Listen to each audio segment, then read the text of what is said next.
நேத்திலிருந்து முந்தா நேத்திலிருந்து திராவிட முன்னேற்ற கழகம் ஒரு பதட்டத்தில் இருக்காங்க. ஆனால் விஜய் அவர்கள் கூட்டணியை பொறுத்தவரை நான் ஏற்கனவே சொல்லியிருக்காங்கன்னா, நாங்களாம் எங்கேயும் சொல்ல அதிகாரப்பூர்வமாக திரு எடப்பாடி பழனிசாமி அண்ணன் அவர்கள் நேத்து சொன்னாரு, முந்தா நேத்து சொன்னாரு, யாரும் பேச்சுவார்த்தை நடத்தவில்லை. விஜய் எப்படி இருக்க வேண்டும், விஜய் எப்படி இருக்கக்கூடாதுன்னு அவருக்கு முழு நேரம் 24/7 அட்வைஸ் கொடுக்கிறது திமுகவுடைய வேலையா போச்சு. ஆனால் விஜய் அவர்கள் கூட்டணியை பொறுத்தவரை நான் ஏற்கனவே சொல்லியிருக்காங்கன்னா, நாங்களாம் எங்கேயும் சொல்ல அதிகாரப்பூர்வமாக திரு எடப்பாடி பழனிசாமி அண்ணன் அவர்கள் நேத்து சொன்னாரு, முந்தா நேத்து சொன்னாரு, யாரும் பேச்சுவார்த்தை நடத்தவில்லை. அதோடு முடிந்ததாகத்தான் நாங்கள் பார்க்கின்றோம். இன்னைக்கு டிவிகே கட்சியில் நீங்க கேட்கணும், இன்டர்னல் மீட்டிங் போட்டது அவங்க, வீடியோ கான்ஃபரன்ஸ்ல வந்தது அவங்க, பேசினது அவங்க.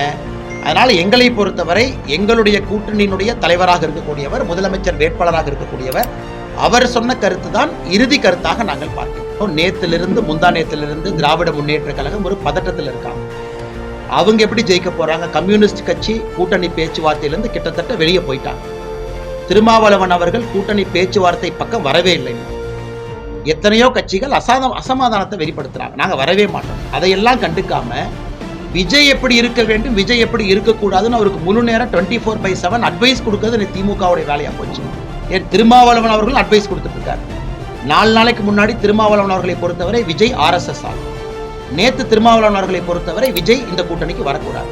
அப்ப ஏதோ ஒரு முடிவெடுத்து திருமாவளவனை சொல்லட்டும். அது எப்படி 4 நாளுக்கு முன்பு RSS உறுப்பினராக இருக்கக்கூடிய விஜய் திருமாவளவனை பொறுத்தவரை எப்படி நேத்து வரக்கூடாதுன்னு இவர் சொல்லுவாரு?